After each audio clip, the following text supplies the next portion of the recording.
Ticora Jones.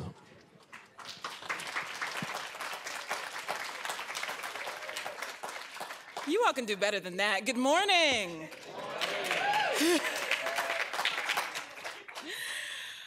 Welcome. I am so happy all of you are here. Welcome to TechCon, welcome to MIT. Welcome to each and every one of you who has traveled far and near to this place. I want to thank you for coming. It's been a fascinating week, and we have an amazing event in front of us, and that is because of each and every one of you. I want to thank our co-hosts, this Comprehensive Initiative for Technology Evaluation and the International Development Impact Network, both part of the Higher Education Solutions Network here at MIT, for all of their able work to help us put this event on today. Can we give them a hand, please?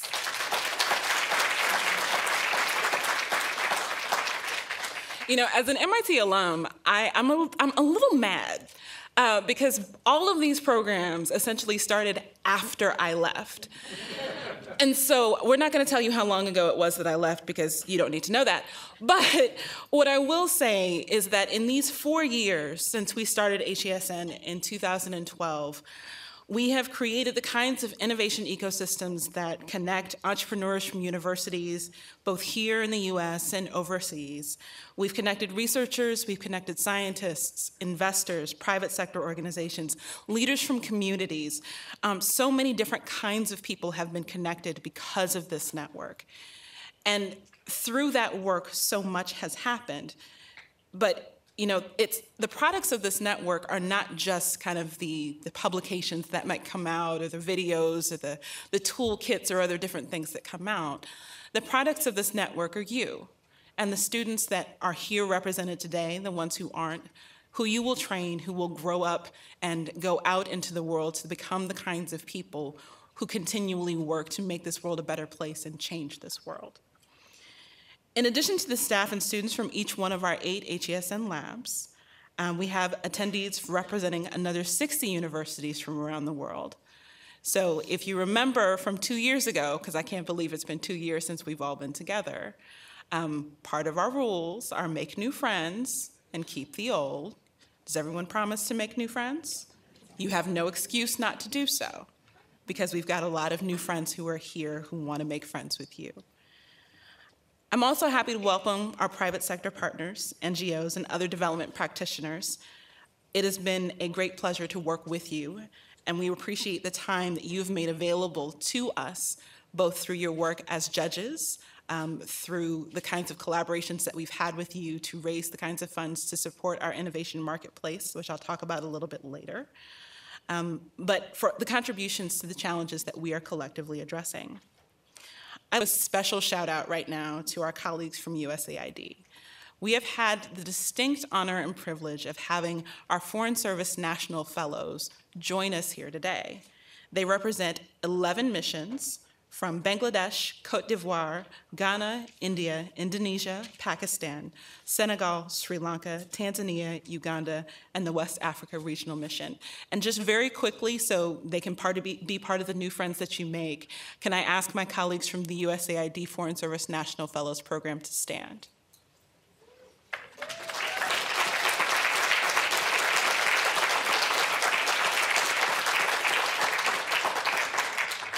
Thank you. They are part of what makes USAID as an organization so fantastic. They work with our Foreign Service officers who rotate around the world, working within our missions around the world. And we are very privileged to be able to have had all of them who were in DC at this time join us here in Boston. In addition, we also have 8 different regional Washington-based operating units represented here today. And I'm actually going to ask them to stand and kind of wave their hands too, because like I said, make new friends.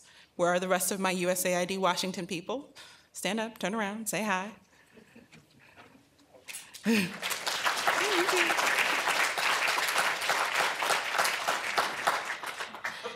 So, and in the spirit of the new friends that you'd like to make, we actually will have a specific session dedicated to meeting and talking with other USAID staff in attendance over breakfast tomorrow. So if you're interested in that, there is a working with USAID conversation that you'll see in your program. So, we have come a very long way within the last 4 years. As we begin our final year together as part of HESN 1.0, I'd like to highlight a couple of accomplishments from our labs here to date. So we'll start with our host. One of MIT's organizations, the International Development Innovation Network, has grown to include more than 800 individuals across 62 countries who are supporting local innovation and working side by side with communities who design low-cost, locally relevant technologies that improve the lives of people living in poverty. So think about that for a second. You think about MIT as, an engineering place. When I came here, I thought actually I was going to be a professor, and then I changed my mind and went into government. It's been a very interesting experiment. But when you think about how we look at this network and how it can legitimize thinking about the challenges of poverty, that is an incredibly important question to address. And I know that President Reif will touch on that a little bit more later, but one of the things that has been so powerful about this network to me is the ability to shine light on how large portions of the world may live at this time and how to create working partnerships with them and create agency within that. And I'm so proud of the work that the International Development Innovation Network has done to do that as they create people who want to become innovators and designers within their communities and go out and create more. McCary's Resilient Africa Network innovations portfolio is constantly growing. For those of you who were here with us at TechCon in 2013 when we were at the College of William and Mary, the winner there, Madi Babu, was one of the innovations in the innovation marketplace, who essentially the team was looking for ways to do non-invasive malaria diagnostics. That team is still around, and they are trying to grow as a global health entity that's working on different kinds of innovations for global health within Uganda. They've gone on to win more prizes, but they're not the only ones, because from the data that we have gathered and analyzed from each of the 26 communities that the Resilient Africa Network has engaged with, that represents nearly 500,000 people. And the Resilient Africa Network is working to essentially develop the kinds of challenges that can be posed and framed from a community to an innovation space that then must partner with the community to actually have those innovations implemented. From supporting, there's a lot of things I have to say. From supporting student innovators and future conflict photojournalists to providing the kinds of internships and conflict-related coursework, both in the US and abroad, Texas A&M's Center on Conflict and Development has provided students the kinds of international experiences and mentorship opportunities that they need to succeed in a world of development that is not always characterized by peace. If we think about that today, the world that USAID works in, there are lots of places where we are thinking differently about how we counter violent extremism and work in non-permissive environments. That's complex. My colleagues at USAID will tell me if I get them wrong, but that might be about 75% of the kinds of countries that we work in. So having the kinds of people who recognize the complexities within those opportunities, having them trained at Texas A&M is an important part of how we make progress on thinking differently about how we do both development and humanitarian assistance work.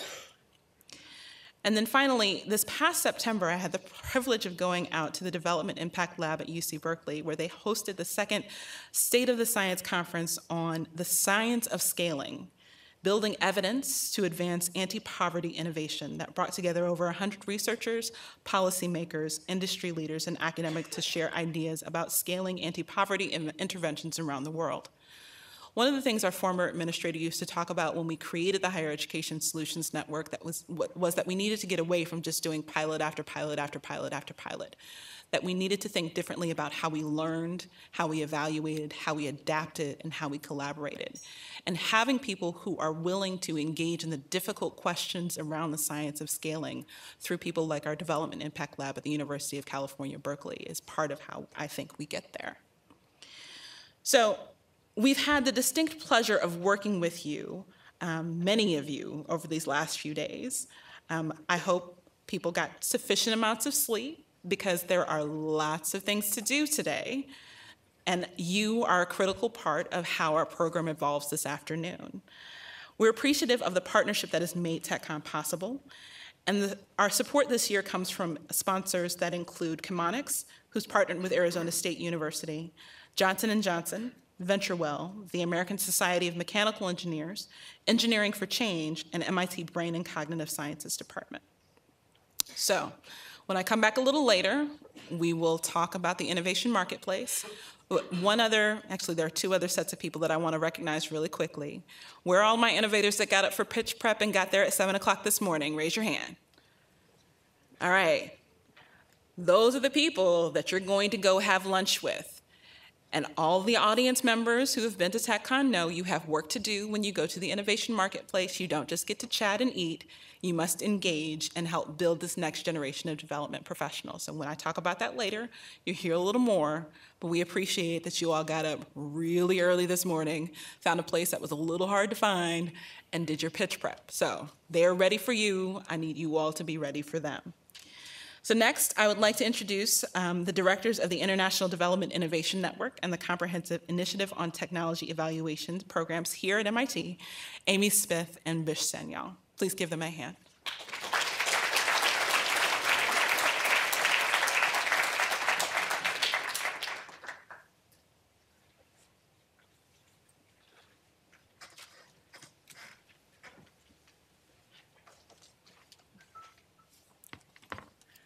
Good morning, everyone, and welcome.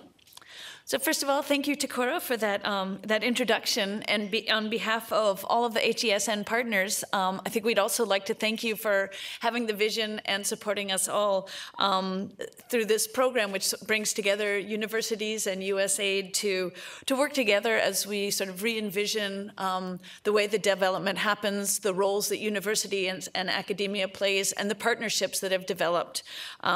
We admire the vision that brought together this diverse array of partners, and I think we're here in some ways to celebrate the outcomes of those interactions.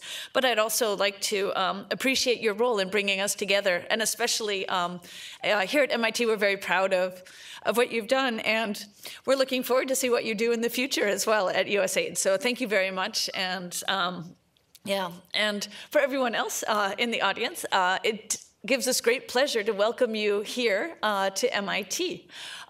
MIT is a place that really values the role that innovation, entrepreneurship, and research play in our society. And as such, it gives us great pleasure to host this, this convening, which brings together people who are bringing those principles to bear on challenges of global poverty and global development. So MIT is also a special place because it not only talks about innovation, entrepreneurship, but it really lives and breathes it. So it's been a wonderful home for us to develop the labs that we've been working on. We've been encouraged to be innovative, we've been encouraged to be entrepreneurial, and it's allowed us an opportunity to really bring these two laboratories to a place that we really hadn't imagined 5 years ago. And so it's been a wonderful journey during this time. As the lab director of IDIN, the International Development Innovation Network, not surprisingly, our focus has been most on the innovation side of those three principles. And over these years, we've discovered quite a lot, and we've had an opportunity to both promote innovations by our students, by our partners, and through collaborations between the students and the partners. And we've been able to see significant impacts as a result of those innovations. But one of the things that I think is equally powerful is the impacts that we see for people who are going through the process of innovation, the empowerment that occurs as a result of being able to create a technology or a system that impacts your lives. And I think that we've seen that multiple times. And one of the things that HESN has allowed us to do is to highlight that and to bring to the forefront of the way that we think about development, not only the technologies that we create for people, but the technologies that we empower people to create for themselves. And I think over the past few years, there's been a lot of change in the way that we think about local innovation as a way not only to create solutions, but to create solution makers, people who feel empowered and enabled to change the path of their lives, to lift themselves out of poverty. Through HESN, I've had the great pleasure of working in literally dozens of countries promoting local entrepreneurship and trying to understand the impacts that it has in communities. And it's been a real gift, and so I'm very grateful for that. And I think that each of the HESN members has, in a way, received a gift through the work that they've been able to do. And so this is an opportunity for us to share the things that we've been learning and doing over these past years, not only with each other, but for the members of this convening who are not part of the HESN network. I think there's been a tremendous amount of learning. I think that there's been a lot of innovation, entrepreneurship, and research. And so we're delighted that we're all here together and are looking forward to the different things that are going to happen during this day. So I'm happy that I'm up here with my colleague Bish. Bish and I have taught together for about more than 10 years, actually, teaching the development class through D-Lab. And I always joke that we kind of are the MIT motto, which is mens et manus, minds in hand. I'm a mechanical engineer, and so I love sort of making things, but interested in the development context. And Bish brings such a rich knowledge of insight into the development aspect of things. It's been a real pleasure to work together, both in our class, but also on these programs. Thank you. So you will continue about the program today, right? So let me make some very brief comments. Well, I want to first thank Amy and also Ticora. Let me add my welcome to USAID members who are here and to the participants from the 7 universities to MIT. Many of you hosted us in the past, and we are really happy to reciprocate as together we build a global learning community of scholars and practitioners with varying disciplinary backgrounds and skills, but all focused on one task, and how to best improve the lives of 1 billion plus people around the world by drawing on technological innovations and market-savvy strategies. The comprehensive initiative on technology evaluation, CITE for short, is one of the 2 HESN initiatives at MIT, and I have the honor of heading this initiative to craft a new method of technology evaluation which would be useful for both consumers as well as governments and development agencies to procure the best product for the least cost. Towards that end, CITE has been involved in a number of research projects, drawing on the expertise of MIT's faculty from mechanical engineering, from the Sloan School of Management, and the School of Architecture and Urban Planning. Since all our research findings are posted on our website, I will not use these few minutes this morning to reiterate those findings. But I do want to, let me simply say that during our extensive research for the last 4 years, we never deviated from our original research objectives, namely to devise technology evaluation methodologies which will ultimately improve the living conditions of the 1 billion plus poor families around the world. We also never lost significance of our research, that it was funded by the US taxpayers' money, and hence our results had to be useful for US government, business, and civil society organizations, which are all eager to address the issue of global poverty in different ways. Our goal is to create useful knowledge for this community, and in that effort, we have benefited immensely from being a part of HESN, which could be created only because of the research fundings provided by USAID. So as we gather here at MIT for the last HESN conference, we'll share with each other not only the research findings and what still needs to be known and still needs to be done, but to celebrate the newly founded community we call HESN, a community which is deeply committed to harness the power of technological innovations to benefit people across the world, particularly people who could contribute so much more in terms of increased productivity only if their daily lives could be made better. We have been on this journey together for the last 4 years, and it is indeed a pleasure for me to welcome you to MIT and to the home of SITE and IDIN, and much more, as I hope you'll discover during the next 3 days at MIT. So, Amy. Yeah, and we have a busy 3 days here. So today we have the opportunity to explore innovation as a concept, looking at how we move from ideas to impact. Right? We'll hear from Sanyal Shah from Georgetown University on how global development work is changing in the 21st century. We'll also have a chance to explore and discover ingenuity and innovation from the students of the many HESN labs and partner universities. And we can invest development dollars in their promising projects. And we'll get a chance to see that at the innovation marketplace.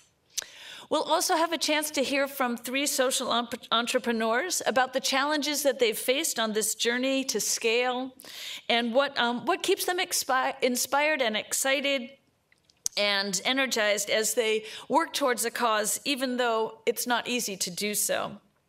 So it'll be a busy day today, and I think it will be a wonderful day.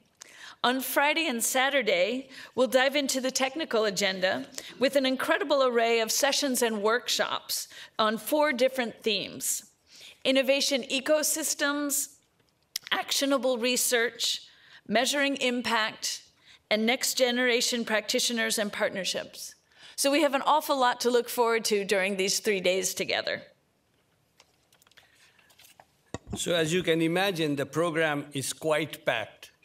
And there will be numerous opportunities to exchange ideas, research experiences, and most importantly, to identify new research questions that remains to be addressed and must be addressed if we are to achieve our original objective of improving the living conditions of 1 billion poor families abroad. For example, we still need to know more about the preferences of the poor, what they truly care for, and how much they are willing to pay for products. This may sound like a simple question, but as new research on behavioral economics continues to remind us, we are still far from fully understanding the complexity of how poor people think, which is essential to know if we have to design products that they would be willing and able to pay for. Similarly, we are still not totally sure how to reduce the cost of products currently used by US firms for poor households abroad. There are so many elements which increase the cost of products, starting with manufacturing of products to its final destination in far-flung villages that are in developing countries. Thanks to research by SITE, we have a better understanding of the intricacies of supply chains and how each link of that chain raises the cost as well as the uncertainty of product delivery. For US firms to compete effectively with mass-produced Chinese products, as we noted in the case of solar lanterns in Uganda, we need to know a lot more about how to reduce costs so as to make our products affordable and attractive to the poor. A third question which deserves our collective attention and intelligence is, can we collaborate with universities, governments, and non-governmental agencies in the developing countries to create a new knowledge infrastructure which will continue the work of HESN we have been trying to address for the last few years? We have been addressing the question quite seriously within SITE as we work with the Self-Employed Women's Association in India to create an evaluation unit which could build on site's methodology to serve Seva's 1.5 million members. This is just one example, and I'm sure other HESN members are involved in various research efforts in capacity building of different kinds, including the one that Amy mentioned. But we are all working with the same focus on the creation of a truly global network which can be of use to US firms as they try to respond to pent-up consumer demand at the bottom of the pyramid. I could go on and on because there are so many unanswered questions, and this convening of HESN's last meeting may be indeed the right setting to craft a new research agenda which discusses our as serious findings as the ones HESN members received. We should receive the funding, the kind of funding that we received 4 years back, and for which we still remain grateful to USAID. Okay, thanks. Yeah. So we have more than 350 people here at TechCon, and we'll be coming together, academics, researchers, students, social entrepreneurs, government workers, development practitioners from literally all around the world. So we hope that you'll use TechCon as an opportunity for dialogue and exploration, to connect with each other, to make new friends, as Ticora charges us with, to share your experiences and to learn from each other. I'm going to go to the thank yous. Is that okay? Yes. Yep. So in closing, we'd just like to thank a few people in addition to those that Ticora acknowledged previously. So first of all, to USAID for envisioning and supporting HESN and making this work possible, and for bringing us together here at TechCon 2016. And to all the faculty, staff, students, and global partners who work tirelessly to bring this work to life and to create impact around the world in so many very different ways. I'd especially like to thank Maggie, Michelle, and Lauren, who are the leads in putting TechCon together, and maybe we can just break into a round of uproarious applause for them. If you guys could stand. Yeah. It's been incredible, not only the work that they've done, but the joy with which they've done it.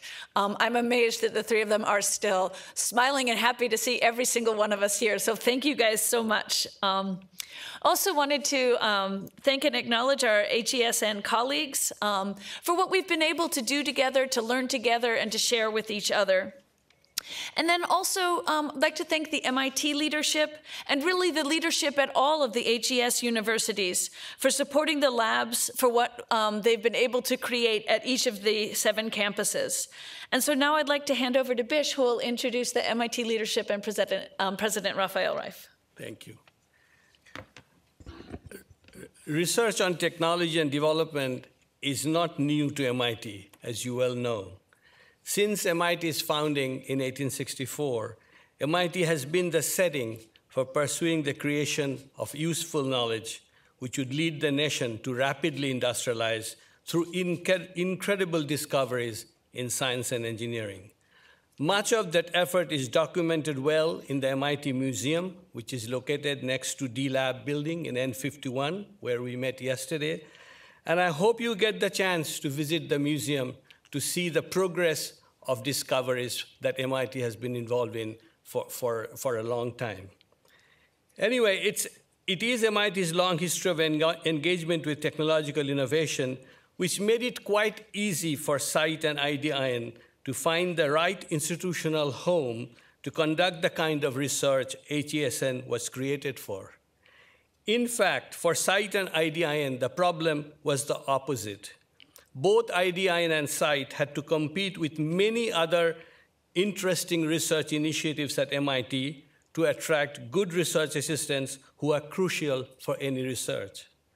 MIT has a long tradition of research on technology and development and has been developing for years a robust ecosystem of research, innovation, and evaluation. The creation and nurturing of such an ecosystem is not an easy task, and MIT has been very fortunate in this regard for having as our president Rafael Reif, who is truly committed to harness the power of technological innovations for the betterment of humankind. Rafael Reif has been MIT's president since 2012, and before that, he served as MIT's provost for 8 years. During this time, President Reif established 3 initiatives which should be important for us, the members of the HESN community. First, President Reif established edX to harness the power of information and communication technology for teaching and learning courses around the world. At present, SITE is using edX infrastructure to create a course to be globally disseminated on the topic of technology evaluation. Second, under President Reif's leadership, MIT has launched a serious effort to foster innovation and entrepreneurship. The faculty lead of this effort, Professor Fiona Murray, will speak tomorrow at one of our planning sessions and will update you on what MIT has been doing. Finally, President Reif has recently launched the Engine, an accelerator program to help innovators who lack venture capital backing to link research to actual product design. I will not go into the details of this new initiative because President Reif can speak about it more eloquently than I can.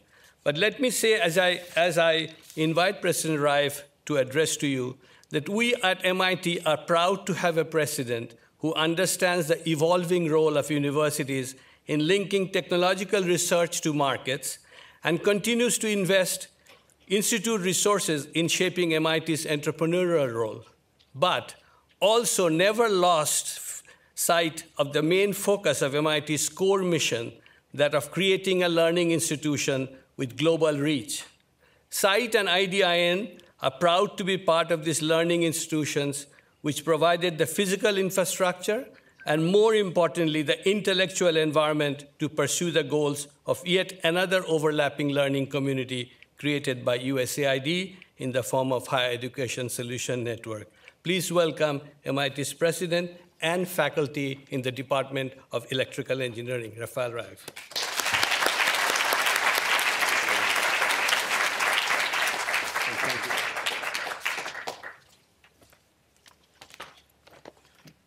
Thank you, Bish and Amy, for that thorough and excellent introduction of the day, the next 3 days, and for my own introduction. But particularly, I would like to thank publicly Bish and Amy for the pioneering work that is bringing us here today. And to everyone, welcome. Welcome to MIT, and welcome back to some of you to MIT. A special shout out to those who join us from as far as Africa, Asia, and my beloved Latin America. And by the way, I was commenting to Ticora earlier that I love the fact that you added some music from Latin America this morning. I much appreciate it. So Bish and Amy, we should bring more music to events, particularly from Latin America. I want to begin by saying how delighted I am that MIT and the other universities represented here have the opportunity to work together thanks to the Higher Education Solutions Network created by USAID. The history of MIT is a powerful illustration of how universities and government can work together to get big, important things done. Our connection to the federal government first grew serious around national defense projects during World War II. In the decades after that, the federal government continued to invest in MIT in many ways, until eventually MIT scientists and engineers helped NASA put a man on the moon. We're certainly proud of MIT's work on these massive national technology challenges. But I'm delighted that through the Higher Education Solutions Network, we're coming down to earth in every way, solving immediate problems in the lives of real communities in the developing world. If you know Amy and Bish and they introduced their projects with you, you know that MIT has the honor of hosting 2 of the university labs in the network.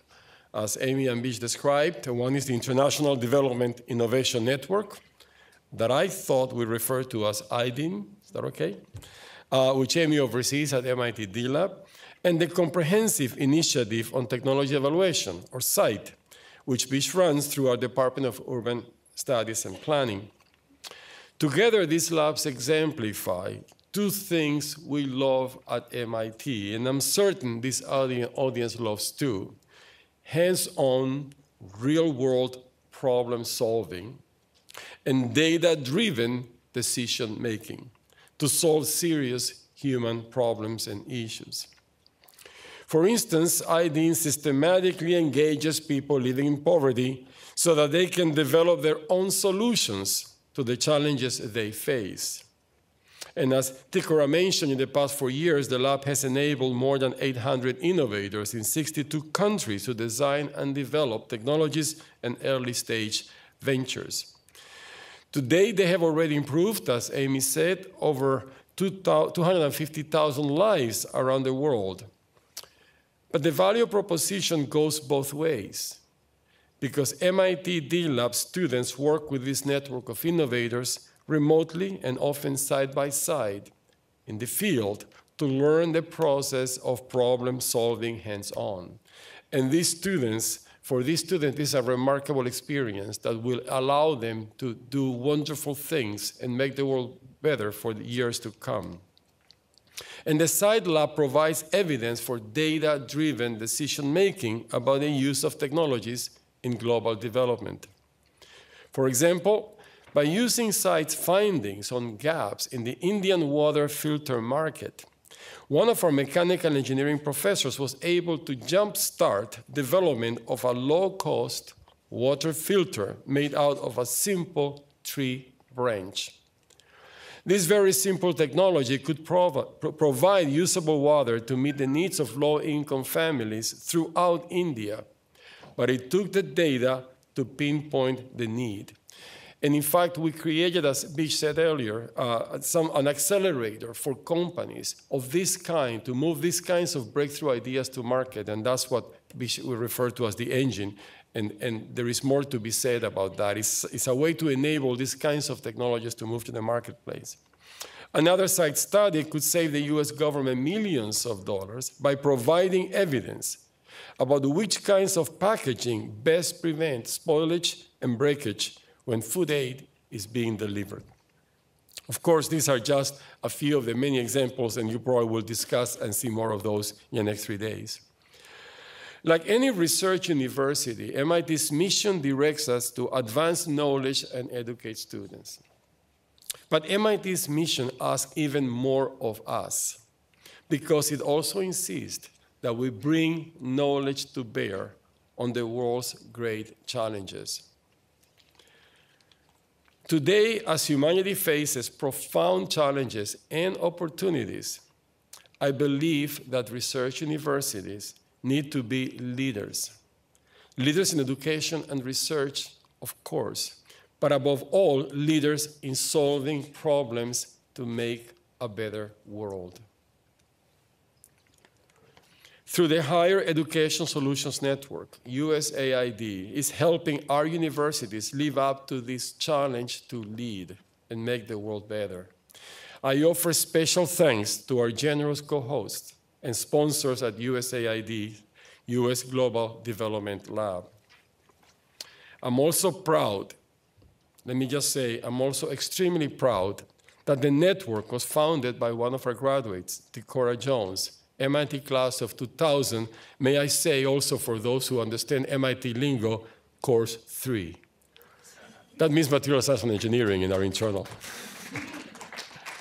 She's a scientist turned policymaker, and her efforts have enabled important work at all the universities in the network. And as Ticora explains, I'm quoting her, there is a lot of ingenuity around the world, but the opportunities people have to tap into it are not evenly distributed. I hope this conference presents you with many chances to tap into each other's ingenuity, to forge new partnerships, and to translate inspiration into action. Now it is my pleasure to introduce the person who has done so much to support all of this important work. Dave Ferguson, Director of the Center for Development Innovation at the US Global Development Lab at USAID. His significant experience in industry and the government gives the unique perspective to understand how to get things done and how to combine the private sector and the public sector. Please welcome Dave Ferguson.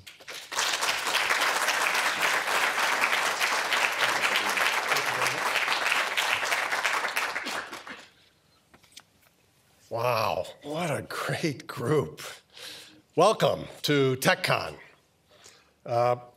Thank you, President Reif. I appreciate that kind introduction, Bish and Amy, and all of the MIT family for hosting us here today. I know this conference is going to be an engaging and empowering experience. This few days out of the year are some of the best that I have at USAID. Being with the HESN family is a real joy. You inspire me, you encourage me, you give me the energy to deal with the bureaucracy that is mine and ours to handle. And I really do appreciate that. It makes a huge difference to us as we go through our everyday experiences. Everything is possible here. And in the words of a new friend that I made recently, his name is Håkan. He lives in southern Sweden, and he's responsible for sustainability at the IKEA Corporation. He said, we are responsible for creating the future that we want to be a part of. And I think we heard those words echoed by President Reif just moments ago. When the Global Development Lab was launched in 2014, it was built on the foundation of incorporating the tenets that are critical to the success of the Higher Education Solutions Network. That is sourcing, testing, and scaling innovations that can turn into breakthroughs, be audacious but doable, all right, and transforming the development enterprise. The lab's goal is to create those breakthrough innovations. Everything that we source for the needs of global development could have the potential to be as transformative as oral rehydration therapy. And it is bringing together entrepreneurs from universities and developing countries, researchers and scientists, investors and leaders from the private sector, and a host of other stakeholders from the development community that can make this happen. And after 4 short years, your network is already transforming the way the development enterprise thinks about the possibility of innovation for development. Since its start, HESN has supported 210 innovations, including 71 that have gone to pilot phase and 31 that are in evaluation and 18 that are starting to be adopted. All right, the engine is working, and I was reminded in a discussion out over breakfast about a comment that our former administrator made the first time that we convened, when he said, just give me one, and I'll say one from each of you, please. So that would be 7, maybe 8 of these innovations that really, goes out of the park in a baseball analogy, that really goes to scale. And we can take care of the 200, right, that were used to create that one. Right? It's really important that we find some way to push a few of these to impact. Right, some of these innovators are going to be here today at the marketplace, and you all have been implored to engage. In addition to the innovations, and in addition to the network, both of which USAID greatly values, I also want to emphasize another key strength of the HESN labs, and that is its focus on understanding what works and why. All right, academia has a unique strength to analyze problems and responses and be rigorous and analytical to help us understand what's going on and have confidence that when we push innovation as a scalable solution, that we have the evidence to back up our endorsement. We need your independence, we need your creativity, and we need your analytical skills to lower the risk of us charging down a dead end. Some of you know me, and I have a penchant for charging ahead and using USAID to solve these vexing development challenges. I would prefer not to have to say, oh, just kidding, right? You guys can help make sure that we don't have that kind of experience. I'm particularly excited to welcome our cohort of innovators here to TechCon. All right, this year's Innovation Marketplace consists of 38 teams representing 11 countries. I'm looking forward to visiting the booths and judge. I'm a judge, remember that. The power of the HES network can be seen every summer in the halls of USAID. HESN's internship program has had 3 successful cohorts, and a 4th is underway in the summer for the summer of 2017. And I just got an email a week ago saying it's time to sign up, right? And I'm sure that went to everybody in the Ronald Reagan building. All right, over 3 years, 57 interns have been placed in operating units throughout the agency. It's not just important for creating the pipeline of new technologies and approaches and research and innovations, but we've already heard mentioned, it's also key to train and support the people that will lead these efforts in the future. Over the next few days, I look forward to learning more about what you're working on, all right, how your research is going, what kind of innovations are going to make a difference in our world in the future through events such as the Innovation Marketplace this afternoon. As HESN begins its 5th year, right, I look forward to seeing some of these projects come to impactful fruition and talking to students that will inspire me to charge forth for another year. All right, as you know, we had an election earlier this week. So most of our agency leadership is preparing for the transition for the next administration. Many, including the lab's executive director, Ann-Mei Chang, wished they could be here with us, right, but are definitely here in spirit and look forward to following us on the Twitter hashtag, all right, and hearing all about the events once we return to DC. So instead, you get me. Oh, but not just me. There's Carolee Shumway, our chief scientist, right, who is leading our efforts on HESN. And there is the mighty HESN team, right, that is here. And there's Charles North, who leads one of our largest bureaus at USAID. So I hope we don't disappoint. But wait, there's more. I'm pleased to introduce Administrator Gayle Smith on video. Since stepping into her role as head of USAID last December, she has focused her efforts on many of the development challenges we are passionate about at the lab and at HESN, women and girls, the importance of partnership, engaging youth, and all through a lens of science, technology, and innovation. So thank you for your time, and now Administrator Smith.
Big global challenges, and we knew we needed big new ideas to solve them.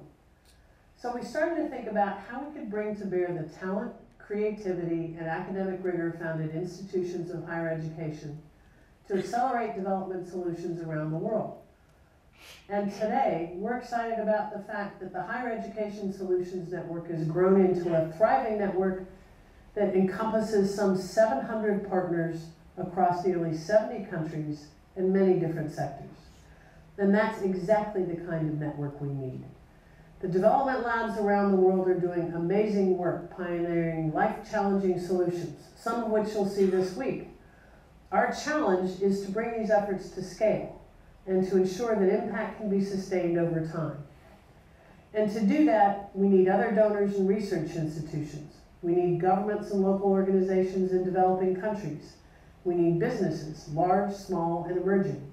We need all of you and many people and organizations who aren't represented here today, but we'll partner with in the future. Because we still face daunting challenges. And the only way we can stop the spread of deadly infectious diseases or mitigate climate change is if we work together. The only way we can end food insecurity or get clean water to people who need it is by working together.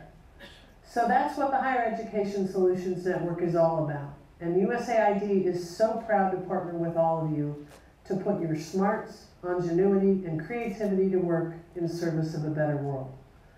I want to be brief so you can get on to it, but I'll end by encouraging you all to make the most out of the next couple of days. This is an incredible opportunity to learn from leading development experts, researchers, business leaders, students, and entrepreneurs, to brainstorm and bounce ideas off one another. And of course, you've got with you some of USAID's best minds and talent, including from our Global Development Lab, of which we are very proud, and from our missions across the globe. So please, pick their brains and share your insights with them. Thank you all again. I can't wait to see what next year has in store for the Higher Education Solutions Network, and I'm really looking forward to seeing how your ideas and innovations grow and flourish in the coming years. Have a great time, and thanks again.